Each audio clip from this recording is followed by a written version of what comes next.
¿Qué tal, estimados oyentes? Bienvenidos una vez más a un hermoso episodio de Falsas Máximas. Ahora recargados, nuestra tercera temporada. Ahora sí, ya. Digo, la verdad, el descanso fue muy breve y aparte tuvimos episodio especial, el cual les recomiendo que vayan a revisar acerca de la Humane Vitae, que incluso grabamos en vivo.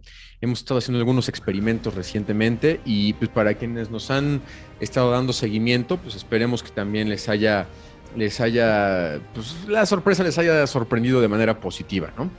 Y bueno, pues como en todos los episodios, efectivamente, y evidentemente está aquí también el padre Pablo Tomás Patrito. Padre, ¿cómo has estado? ¿Cómo te ha ido en estos días? Hola Juanma, qué gusto estar contigo, qué gusto escucharte. Muy bien, gracias a Dios, muy contento acá preparando con mucha emoción esta tercera temporada y realmente agradecido con Dios de que estemos llegando a este punto, que hayamos hecho el experimento de tener ya pláticas grabadas en vivo y benditos a Dios, agradecido también con todos ustedes los que nos escuchan y nos ven, porque ustedes son los que hacen posible esto. Efectivamente, padre. Y pues sí, hoy, para irnos directamente al asunto, queríamos platicar, tú y yo, profundizar sobre el tema de, digamos, el disenso, ¿no? Algunas personas que estando dentro de la iglesia y que pues, nos podremos dar cuenta, seguro conocemos, y como es nuestra clásica, como es nuestro sello de la casa ahora, tirar pedradas. Hemos visto o hemos vivido, o incluso puede ser que nosotros lo tengamos personalmente, que existen algunas reservas o algunas contradicciones o algunas como paréntesis que hacemos en nuestra vida o en nuestra vivencia de la fe con respecto a lo que enseña la iglesia en ciertas cosas. De hecho, vos te decía hace un instante que la vez pasada en nuestro episodio especial hablamos sobre la Humane Vitae, que es una de los grandes documentos que generan mucha controversia en la iglesia porque tiene que ver acerca de la moralidad sexual y que muchas personas, aún dentro de la iglesia, incluso gente devota que va a misa todos los domingos, pone un poco entre paréntesis, ¿no? Oye, sí, pero fíjate que esto de la anticoncepción como que no es mucho mi estilo. Oye, sí, pero esto de los divorciados que pueden volver a comulgar, no sé, mira, mejor le pongo un paréntesis. Y yo sigo viviendo mi vida un poco como, pues sí, yo voy a seguir a Cristo, ¿no?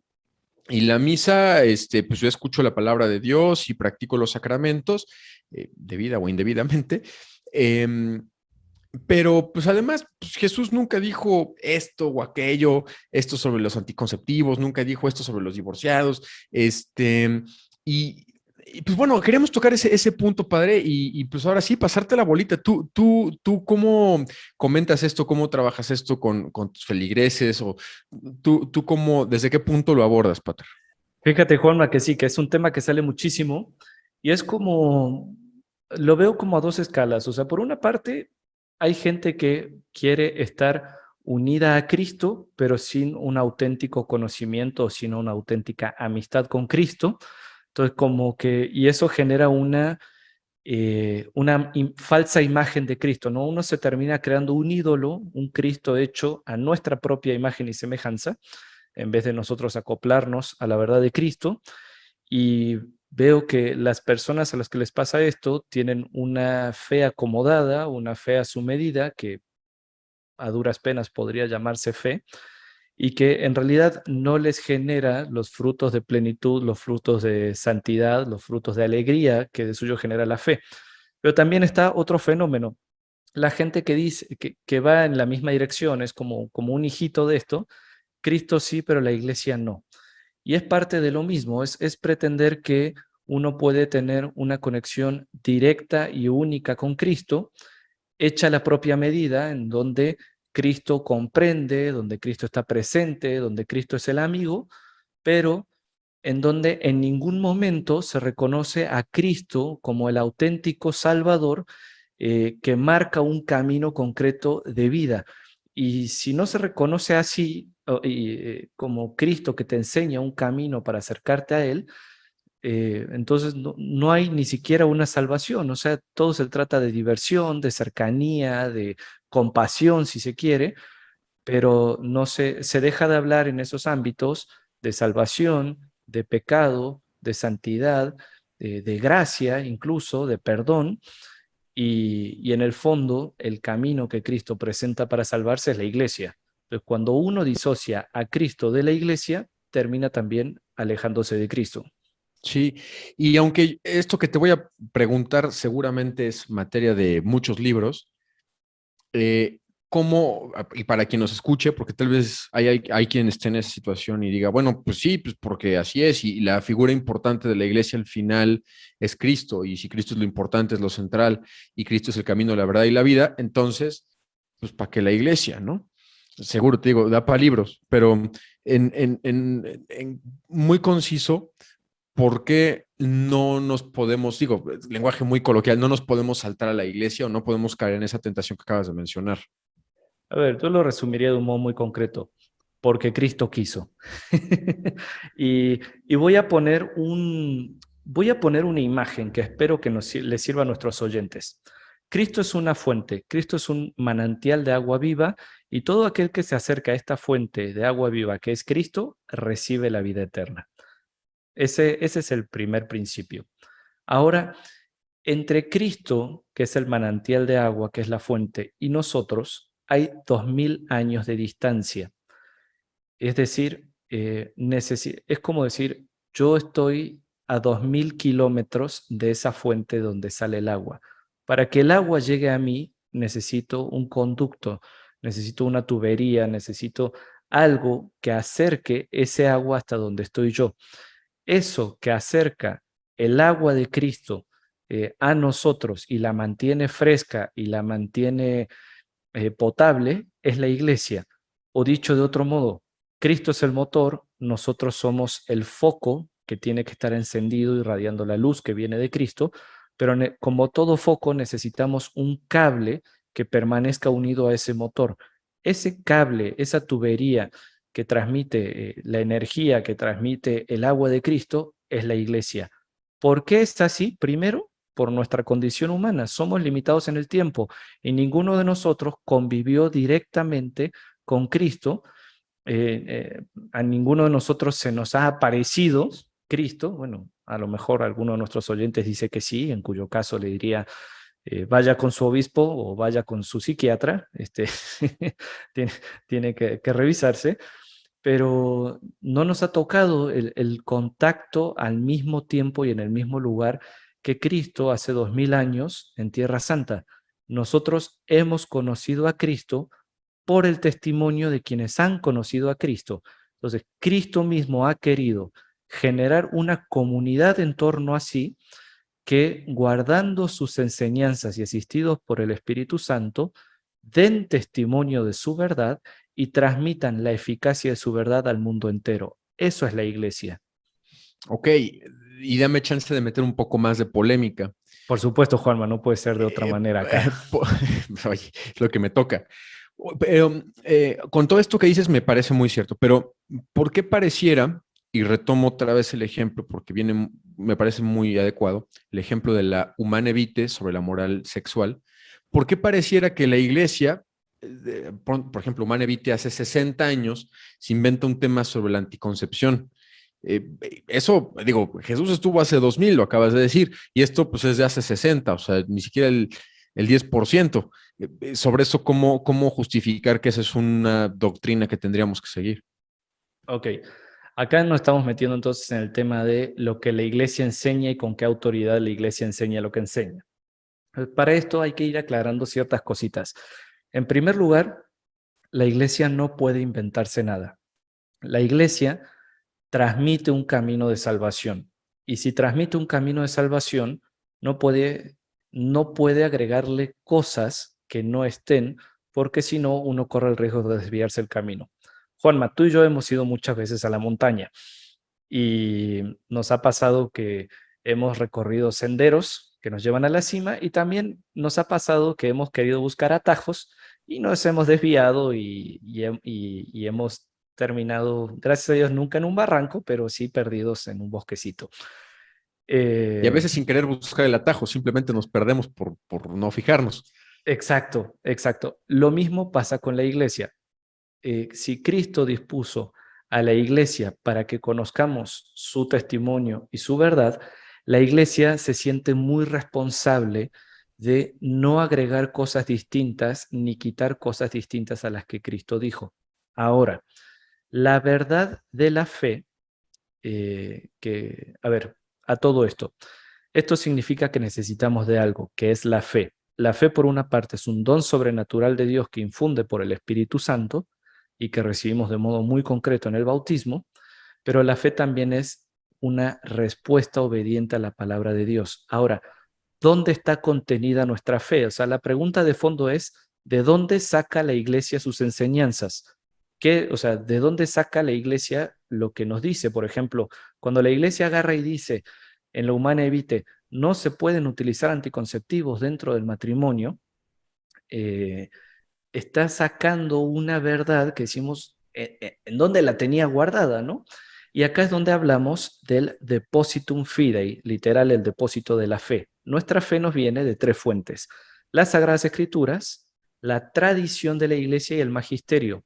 Y acá hay que comprender las enseñanzas de la Iglesia como las raíces de una planta. Cristo dejó la semilla y esta semilla crece de un modo orgánico y sobre las verdades que Cristo transmitió, la iglesia profundiza y saca consecuencias. Entonces, por ejemplo, Cristo anuncia la salvación, Cristo anuncia la fidelidad matrimonial, Cristo anuncia la plenitud del amor. Entonces, lo que hace la iglesia es toma algo que Cristo enseñó, que es la plenitud del amor, y contrastándolo con las fuentes de nuestra fe, que son las Sagradas Escrituras, la tradición y el magisterio, empieza a decir, bueno, ¿cómo se vive, por poner el ejemplo de un Humanae Vitae, plenamente el amor dentro del matrimonio? Y entonces empieza a ver, empieza a analizar las cosas y dice, mira, si tú quieres vivir plenamente el amor en el matrimonio, entonces no puedes utilizar anticonceptivos porque es cerrarte al amor por A, B, C, D y E. Si quieren conocer esas razones, los invito a todos a ver la, la plática que dimos sobre la Humanae Vitae. La pueden encontrar tanto en Facebook como en YouTube como en Spotify. Pero digamos, eso es lo que hace la iglesia: llevar a las consecuencias cotidianas, llevar a las consecuencias prácticas lo que Cristo ha enseñado. Y lo que Cristo ha enseñado es que hay dos tinieblas de las que hay que salir: las tinieblas del error y las tinieblas del pecado. Entonces la iglesia se siente responsable de guiar con la luz de la verdad que ha recibido de Cristo las situaciones que se viven en cada tiempo y lugar, porque la fe no es algo del pasado, la fe es algo que hay que vivir hoy, y la iglesia con su magisterio lo actualiza. No sé si me expliqué, Juanma. Sí, sí, no, sí. O sea, yo creo que es justo, es el tema de plantear principios, que los principios están fundamentados en el depósito de la fe y es actualizarlo a los que tienen las consecuencias prácticas de eso. Estaba Exacto. De intentando hecho, pensar en algún ejemplo. Ya sabes que también se me da eso, a ver si lo logro, que es un poco como decir el, eh, que el que es importante tener conciencia vial y cuidar a los peatones como, un punto de referencia, ¿no? Un principio general, cuidar a los peatones. Y ya en la parte de cómo se materializa, que sería como la actualización del principio, sería, bueno, pues conforme vienen coches más avanzados, más veloces y demás, pues tenemos que adecuar las vialidades, poner topes, poner pasos de cebra, semáforos y construir, actualizar ese principio para las condiciones de hoy, ¿no? Eh, exacto. Tal vez no sean mejor Justamente los ejemplos, pero creo que ayuda. ayuda muchísimo. Y de hecho, justamente eso es lo que hace la iglesia. A ver, la iglesia tiene la misión de hacer que la gente se encuentre con Cristo. O sea, así de sencillo. Entonces, con Cristo uno se encuentra por medio de la verdad y por medio de la caridad, del amor. O sea, son dos caras de la moneda que se llama Cristo: verdad y caridad. Entonces, la iglesia lo que hace es señalar todos los errores que te apartan de la verdad, señalar todos esos pecados que te apartan de la caridad y mostrar caminos claros de verdad y de caridad que te ayudan a encontrarte con Cristo, y a los cristianos que nos ayudan a ser consecuentes con la gracia recibida en el bautismo. Totalmente de acuerdo. Y ahí te va otro buscapié. Este está Eh, buenísimo. ¿Qué hay, por ejemplo, y esto nos mete en materia, digo, ya estamos en materia, pero nos mete más en materia, qué hay, por ejemplo, de una persona que nace en una sociedad, en un país del que no conocen a Cristo, o en un lugar donde sí conocen de Cristo, pero pues la familia no es practicante, incluso abusiva, que enseña cosas malas, ¿no? Que la propia familia se convierte en lugar de iglesia doméstica, en cuna de delincuentes, cualquier tipo de vicios y demás que se transmiten a través de la familia. ¿Qué, o sea, qué hay en el seguimiento de Cristo en eso? O sea, ¿qué hay de ese, oye, pues la iglesia me está planteando estas propuestas morales que tengo que seguir, pero pues por otro lado, ni siquiera he escuchado de Cristo, ni siquiera tengo un ejemplo latente, algo que yo pueda ver en mis padres, en alguien que me transmita la fe de esa manera? ¿Qué hay? ¿Qué hay o qué nos enseña la iglesia del destino de estas personas, ¿no? Porque podemos decir, bueno, pues ya nacieron pecadoras, morirán pecadoras y pues bueno, que ojalá Dios se apiade de sus almas, pero pues seguramente no les irá bien. ¿Qué es lo que, cuál es la mejor manera de interpretar y acercarnos a esto para la gente que pues, de plano tiene una barrera eh, no voluntaria a acercarse a la verdad de Cristo? Juanma, este es un buscapiés del tamaño de los fuegos artificiales del 4 de julio en Estados Unidos. Este, porque se juntan muchas cosas acá. A ver, se junta en primer lugar el tema de la salvación y por qué la iglesia es necesaria para la salvación. Y en segundo lugar, se junta el tema de cómo se salvan aquellos que no conocen a Cristo. Y después se junta el tema de cómo se salvan aquellos que conocen a Cristo, pero no aceptan a la iglesia. Todo Mm. eso está un poco implicado en la pregunta que acabas de hacer. Voy No, a pues ir. tú ves problemas entre los problemas, eso lo hace más problemático, pero a ver, adelante. A ver, tenemos que ofrecerle carnita a los que nos están escuchando. Totalmente. Voy a tratar de ir desmenuzando esto. En primer lugar, tenemos que tener algo claro. Cristo vino al mundo como luz que brilla en las tinieblas. Esta luz ilumina y calienta. Ilumina la inteligencia con la verdad, calienta el frío del corazón con la caridad.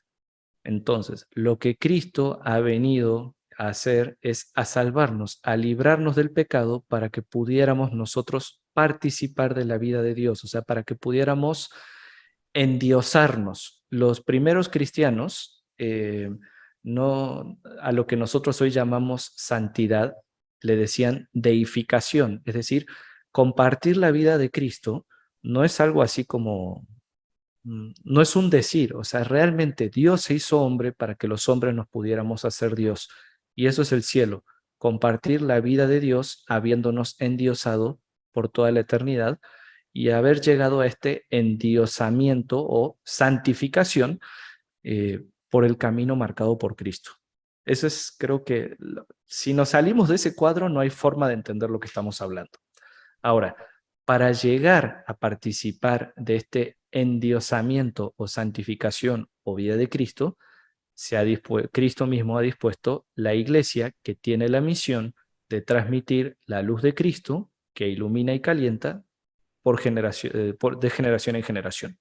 Hasta acá es como los principios, ¿no? Y desde Ujú, acá puedo empezar a responder. ujú. Ahora, todos los hombres, también hay que recordar, hemos sido creados a imagen y semejanza de Dios. Esto quiere decir que hay en nosotros una chispa que anhela esa eternidad. Y San Juan Pablo II tiene un documento hermoso que se llama Veritatis Splendor, que dice esto: las tinieblas del error o del pecado no pueden eliminar totalmente en el hombre la luz del Dios creador. Es decir, no importa qué tan heridos estemos, no importa qué tan bajo hayamos caído, necesitamos y queremos y anhelamos desde lo más profundo del corazón esa luz desde la cual hemos sido creados. Esto es importantísimo tenerlo en cuenta Que es, porque y perdón que te interrumpa, es un poco una famosa frase entre los grupos católicos que decimos que el corazón del hombre o el espíritu del hombre tiene un vacío del tamaño de Dios, ¿no?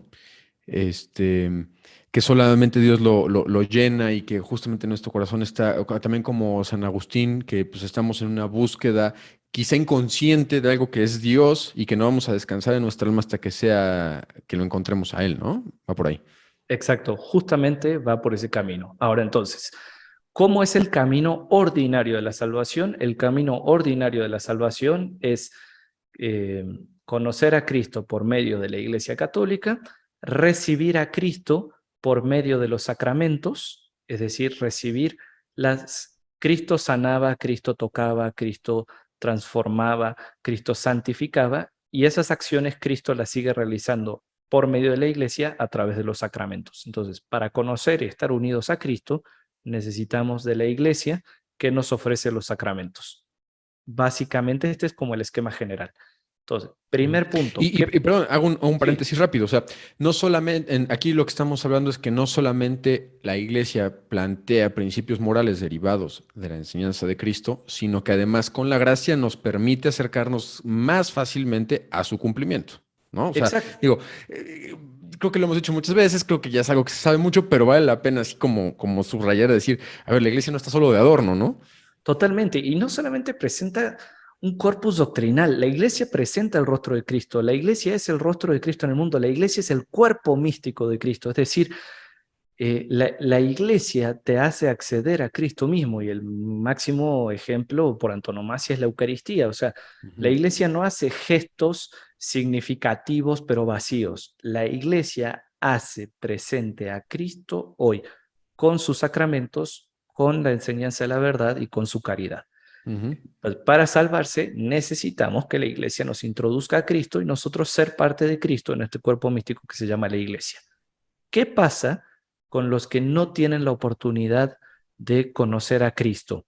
Bueno, acá entra, o sea, ¿cómo se salvan y qué pasa con ellos? Acá hay, vamos a decirlo así, se necesita entonces qué hace la iglesia por ellos y qué hacen ellos por ellos mismos. ujú, Es muy interesante porque la iglesia se ha preguntado esto. De hecho, hay una declaración muy importante que se llama Declaración Dominus Iesus sobre la unicidad y universalidad salvífica de Jesucristo y de la iglesia. La sacó la Congregación para la Doctrina de la Fe, si no me equivoco, por el año 2000, más o menos.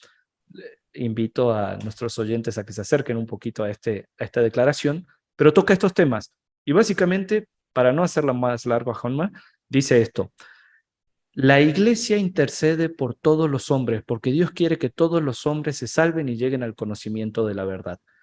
Entonces, la iglesia pide tanto por los creyentes como por los no creyentes. Y por los no creyentes pide que lleguen a conocer a Cristo. Ahora, ¿qué pasa si un no creyente no llega a conocer a Cristo? Le queda una vía que es la vía moral. Ahí dice la Gaudium et Spes del Concilio Vaticano II, y Juan Pablo II la vuelve a citar en la Veritatis Splendor: por la senda de la vida moral está abierto a todos el camino de la salvación. Es decir, aquel que sin culpa propia no ha conocido a Cristo, pero sigue esa chispa interior que busca a Dios y que está en la conciencia y actúa en consecuencia, actuando bien, se puede salvar gracias a que ha permanecido fiel a esa voz interior que Dios ha puesto en nosotros, que es la conciencia, y por la intercesión que la iglesia hace por esa persona. ujú.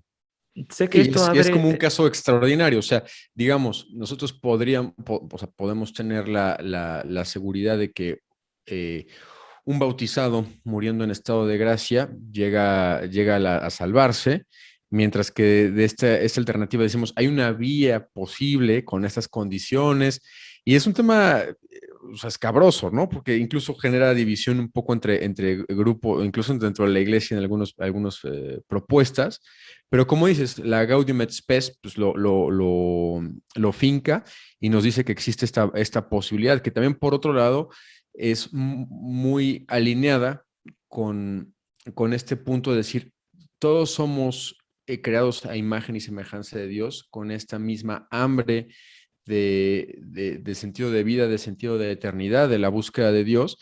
y que independientemente de las circunstancias de nuestra vida es algo que tenemos inscrito en nuestra naturaleza y que podemos buscarlo y que por eso, y si me lo permites, o sea, también por eso muchas religiones o filosofías que pueden llevar muchos años, siglos y demás en diferentes culturas y tradiciones en la humanidad, eh, al menos tienen como un punto, un común denominador en el tema de la búsqueda de la verdad, del bien, y la práctica del bien y el rechazo del mal, ¿no? Y que de alguna forma cultivan eso, que ahora no llega al mismo nivel de la plenitud que tenemos ya con la revelación dada por Cristo y enseñada por la iglesia, ¿no?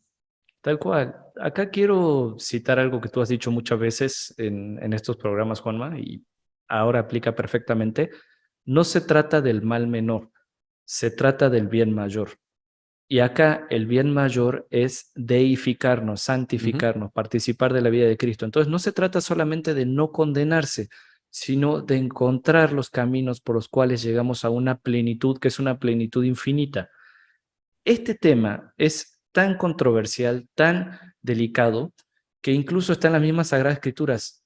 El apóstol San Pablo, que le tocó ir a evangelizar a los gentiles, fue y se tuvo que afrontar a esto. ¿Qué pasa con aquellos que han rechazado a Dios, pero porque no han conocido a Cristo? O sea, un poco el ejemplo que tú pusiste al inicio de estas preguntas, y me voy a atrever a citarlo.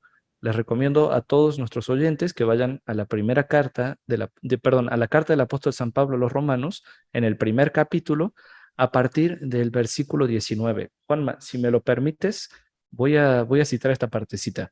Dice así: porque todo cuanto se puede conocer acerca de Dios está patente ante ellos. Dios mismo se lo dio a conocer, ya que sus atributos invisibles, su poder eterno y su divinidad, se hacen visibles a los ojos de la inteligencia desde la creación del mundo por medio de sus obras. Por lo tanto, aquellos no tienen ninguna excusa. En efecto, habiendo conocido a Dios, no lo glorificaron ni le dieron gracias como corresponde. Por el contrario, se extraviaron en vanos razonamientos y su mente insensata quedó en la oscuridad. Haciendo alarde de sabios, se convirtieron en necios y cambiaron la gloria del Dios incorruptible por imágenes que representan a hombres corruptibles, aves, cuadrúpedos y reptiles, es decir, los falsos ídolos que nos creamos. Pero sigue todavía.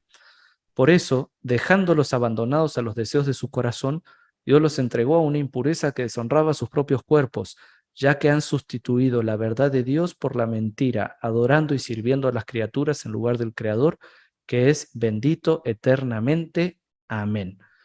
Y después empieza a poner las consecuencias de esto, ¿no? Pero justamente, ¿cómo se salva a alguien? Se salva conociendo a Cristo. ¿Qué pasa si no puedo conocer a Cristo? Tienes que seguir la voz de Cristo, que es la conciencia. ¿Qué pasa si no sigo la conciencia recta? Entonces, pues me pierdo, yo mismo me aparto de Dios. Y no se trata de vuelta solamente de, bueno, ¿y cuáles son los mínimos para salvarse? Se trata de, venimos a esta vida a vivir una plenitud. ¿Por qué vamos a rechazar esta plenitud? ¿Y por qué nosotros como iglesia vamos a privarle a los otros el derecho de conocer la plenitud que hay en Cristo? Porque acá también creo que hay una mediocridad muy grande de nuestra parte en decir, bueno, si son bonitos se salvan, si son bonitos no se condenan. No, no se trata de que no se condenen, se trata de que conozcan una vida plena, una vida pura, una vida infinita que es Cristo. Sí, y fíjate que ahora que estamos, y bueno, ya también cerrando, para que vayamos dando nuestros mejores cañonazos, lo vayas preparando el tuyo, Pater, que siempre es el más cargado de contenido. Hay una frase que nos topábamos preparar el episodio, que es que la iglesia es experta en humanidad. Y pues, o sea, no solamente es como de, soy experto en Cristo y te enseño cosas que me enseñó mi maestro, ¿no? Sino es, o sea, sí, pero por otro lado, adicional a eso, como Cristo nos vino a revelar lo que es el hombre, a todos los hombres, eso hace de su iglesia una experta en humanidad. Y entonces no solamente es el tema de decir, bueno, es que esta es la verdad que dijo Jesús y esto es lo que dice la iglesia que es buena, orientada por esa luz de Cristo, que es cierto y es lo que estamos defendiendo en este episodio y tampoco quiero caricaturizar, pero que quiero destacar en este momento es que nos conviene porque es adecuado a nuestra naturaleza. si no me equivoco, padre, tú sí eres filósofo, si no me equivoco, era Sócrates quien decía que lo que nos hacía mayor bien era aquello que era adecuado a nuestra naturaleza. Puede ser que sea Aristóteles, pero eh, o sea, la iglesia nos enseña a la luz de la revelación de Cristo lo que nos conviene como humanidad, lo que nos va a hacer más humanos, lo que nos va a hacer libres, que es basado en la verdad de Cristo, que es, ya lo platicamos en otro episodio. Si quieren profundizar en eso, vámonos unos episodios para atrás y ahí está excelente la explicación y la plática que hemos tenido al respecto. Y pues bueno, la invitación a despojarnos un poco de ¿cómo decirlo? Como esta tentación a decir, yo soy mi propia brújula, ¿no? Esto que platicábamos también en su momento del relativismo en otro episodio, en el que yo soy mi propia brújula. Si esto me enseña la iglesia, pues puedo ponerle un paréntesis, como si nos declaráramos veganos y le entramos a la carne, pero en público solamente comemos productos vegetales, y asumir la revelación de Cristo, la enseñanza de la iglesia orientada en esa enseñanza, para poder ser como Cristo, como dices tú, deificarnos y llegar a esa búsqueda, no solamente el no condenarnos, sino el salvarnos, y no solo el salvarnos, sino el ser santos, porque incluso, ya decíamos, la iglesia no solo nos enseña el camino, sino que nos da los medios para alcanzarlo a través de los sacramentos, Pater. No, Juanma, me mataste. Esta vez las palabras de cañonazo de la conclusión son tuyas. Yo me voy a limitar a leer esta vez porque eh, No, creo que Pater, es ¿qué pasó? ¿Qué pasó? insuperable lo que dijiste esta vez. Nueva temporada, nuevos modos. Esta vez tú cierras con los cañonazos. Solamente quiero leer una partecita de la Dominus Jesus, casi sobre la conclusión en el numeral 22, y me parece que resume con claridad lo que hemos querido expresar en este episodio. Así dice, empieza con la cita de la primera carta de Timoteo que escribe San Pablo. Dios quiere que todos los hombres se salven y lleguen al pleno conocimiento de la verdad. Dios quiere la salvación de todos por el conocimiento de la verdad. La salvación se encuentra en la verdad. Los que obedecen la moción del Espíritu de verdad están ya en el camino de la salvación, pero la iglesia, a quien esta verdad ha sido confiada, debe ir al encuentro de los que la buscan para ofrecérsela. Porque cree en el designio universal de la salvación, la iglesia debe ser misionera. Así, tal cual. Es decir, Cristo es la verdad, estando en la verdad nos salvamos, necesitamos conocer a Cristo para poder llegar a la plenitud de la salvación. Y pues otra cosa, para resumir, la verdad de Cristo la encontramos por medio de la iglesia. Si nosotros queremos estar unidos a Cristo sin la iglesia, nos vamos a construir nuestros propios ídolos, nos vamos a ir alejando y nos vamos a arruinar la vida.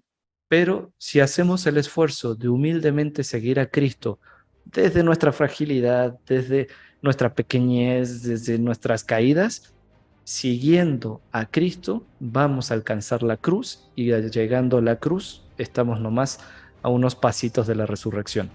Así que un poco de todo esto es lo que vamos a hablar en esta tercera temporada, cómo siguiendo la verdad de Cristo podemos llegar a la santidad, qué necesitamos para conocer la verdad de Cristo.